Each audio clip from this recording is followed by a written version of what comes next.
بسم اللہ الرحمن الرحیم۔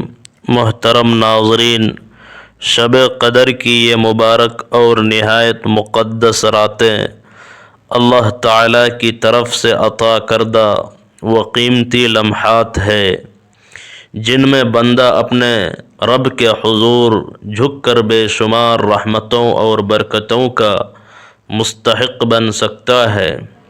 ان بابرکت گھڑیوں میں 6 رکعت نفل نماز کی ادائیگی ایک ایسی عظیم سعادت ہے جیسے بندہ براہ راست اللہ رب العزت کے بے پایہ خزانوں کے دروازے پر دستک دے رہا ہو۔ یہ وہ با اثر عبادت ہے جو عرش الہی تک اپنی تاثیر پہنچا دیتی ہے اور آسمان کے فرشتوں کو زمین کی طرف متوجہ کر دیتی ہے۔ شب قدر کی رات میں قیام کرنا، قرآن پاک کی تلاوت کرنا، تسبیحات اور اذکار میں مصروف رہنا یقیناً بہت بڑی سعادت ہے، مگر اس کے ساتھ یہ بھی ضروری ہے کہ انسان اپنے رب کے حضور مکمل عاجزی اور انکساری کے ساتھ سجدہ ریز ہو جائے۔ یہ مخصوص 6 رکعت نفل نماز گویا شب قدر کا ایک روحانی VIP پاس ہے جو بندے کو اللہ تعالیٰ کے انتہائی قرب تک پہنچا دیتا ہے۔ اگر اس بابرکت رات میں بھی انسان کی پیشانی زمین پر نہ جھکے تو گویا وہ اس شخص کی مانند ہے جو محل کے دروازے تک تو پہنچ گیا مگر دروازہ کھلنے کے وقت غفلت کی نیند سو گیا۔ جو شخص آج یہ 6 رکعت نفل ادا کرنے کی توفیق نہ پا سکا وہ شاید ساری زندگی اس حسرت کے ساتھ سوچتا رہے گا کہ کاش وہ اس عظیم موقع سے فائدہ اٹھا لیتا۔ اس لاپرواہی کا نقصان یہ بھی ہو سکتا ہے کہ آنے والے سال کے رزق، عزت اور کامیابی کی برکتوں سے انسان محروم رہ جائے، جبکہ اگر آج اخلاص کے ساتھ یہ نفل ادا کر لیے جائے تو اللہ تعالیٰ اپنے بندے کے لیے آسانیوں اور برکتوں کے دروازے کھول دیتا ہے۔ اہل اللہ اور نیک بندے پورا سال شب قدر کی ان مبارک راتوں کا انتظار کرتے ہیں، کیونکہ وہ جانتے ہیں کہ ان لمحات میں مانگی گئی دعا رد نہیں ہوتی اور رزق کے ایسے دروازے کھل جاتے ہیں جہاں تک انسان کا گمان بھی نہیں پہنچتا۔ اللہ تعالیٰ اپنے بندے کو اتنی نوازشوں سے سرفراز فرماتا ہے کہ وہ دوسروں کا محتاج نہیں رہتا۔ نبی کریم حضرت محمد مصطفیٰ صلی اللہ علیہ وسلم نے ارشاد فرمایا کہ بندہ اپنے رب کے سب سے زیادہ قریب سجدے کی حالت میں ہوتا ہے۔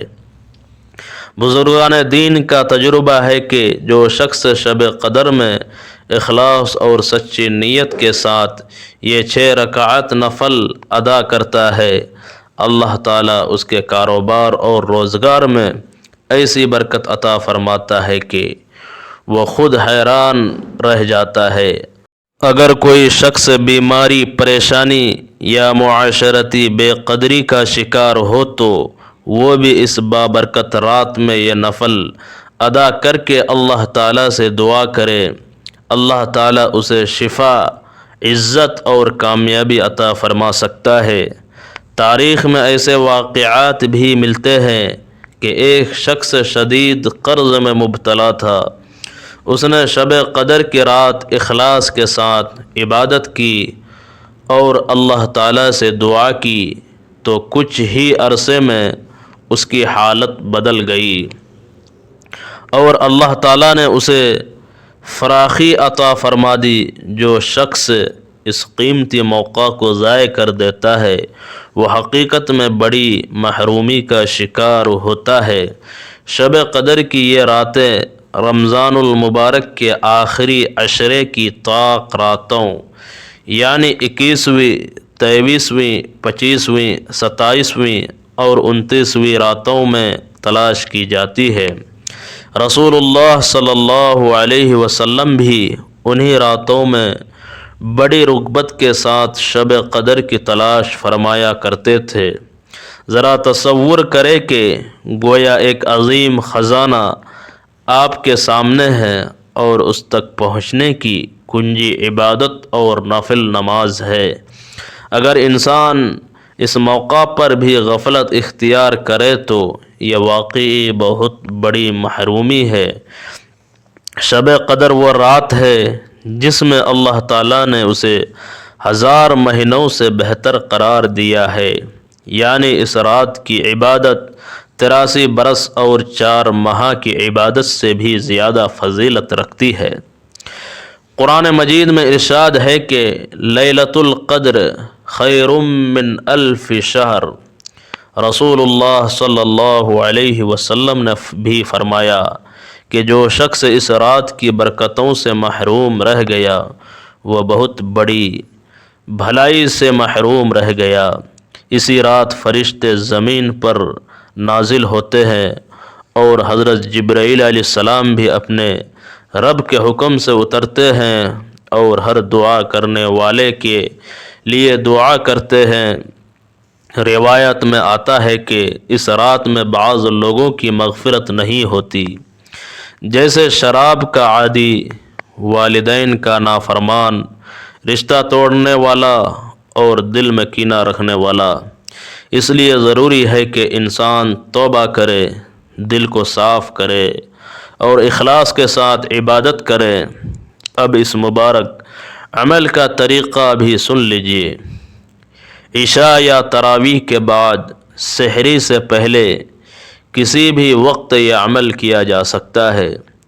سب سے پہلے لا حول ولا قوت الا باللہ العلی العظیم پڑھے۔ یہ ایک عظیم ذکر ہے جو بندے کو اللہ تعالیٰ کی مدد اور طاقت کی طرف متوجہ کرتا ہے اور انسان کو اپنی بے بسی کا احساس دلاتا ہے۔ اس کے بعد اس کلمے کو توبہ اور ندامت کے ساتھ 100 مرتبہ پڑھے۔ اس کے بعد سبحان اللہ و بحمدہ سبحان اللہ العظیم کی تسبیح پڑھیں جو اللہ تعالیٰ کو بہت محبوب ہے۔ اس ذکر کو 313 مرتبہ پڑھنا بیان کیا جاتا ہے اور پوری توجہ اور اخلاص کے ساتھ پڑھنا چاہیے۔ اس کے بعد 6 رکعت نفل ادا کیے جاتے ہیں جو 2 رکعت کر کے پڑھے جاتے ہیں۔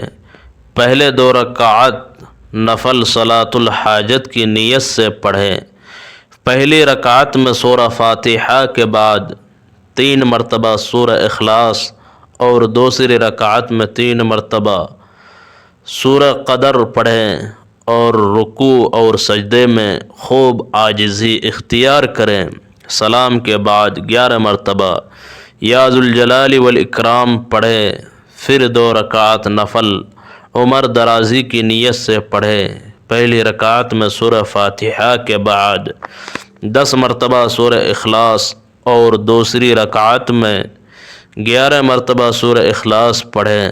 سلام کے بعد 11 مرتبہ الحمدللہ کہیں۔ اس کے بعد آخری 2 رکعت نفل اپنی جائز تمناؤں اور بہتر تقدیر کی دعا کے لیے پڑھیں۔ پہلی رکعت میں سورہ فاتحہ کے بعد 3 مرتبہ سورہ اخلاص اور دوسری رکعت میں 3 مرتبہ سورہ قدر اور 3 مرتبہ سورہ کوثر پڑھیں۔ نماز مکمل ہونے کے بعد فوراً مصلی سے نہ اٹھے بلکہ نہایت عاجزی کے ساتھ ہاتھ اٹھا کر اللہ تعالیٰ سے دعا کریں اور اپنے گناہوں کی معافی مانگے، اپنی حاجات پیش کریں اور اللہ تعالیٰ سے دنیا و آخرت کی بھلائی طلب کریں۔ اے اللہ، جو بھی اس دعا میں شامل ہے ان کی جائز حاجات پوری فرما، ہمیں شب قدر کی برکتوں سے مالا مال فرما اور ہم سب پر اپنا خاص کرم فرما، آمین یا رب العالمین۔ اگر یہ بیان آپ کو پسند آئے تو اس نیک پیغام کو دوسروں تک بھی پہنچائے تاکہ زیادہ سے زیادہ لوگ شب قدر کی ان قیمتی گھڑیوں سے فائدہ اٹھا سکے اور اللہ تعالیٰ کی رحمتوں اور برکتوں کے مستحق بن سکے۔ اللہ تعالیٰ ہم سب کو اخلاص کے ساتھ عبادت کرنے کی توفیق عطا فرمائے۔ آمین ثم آمین۔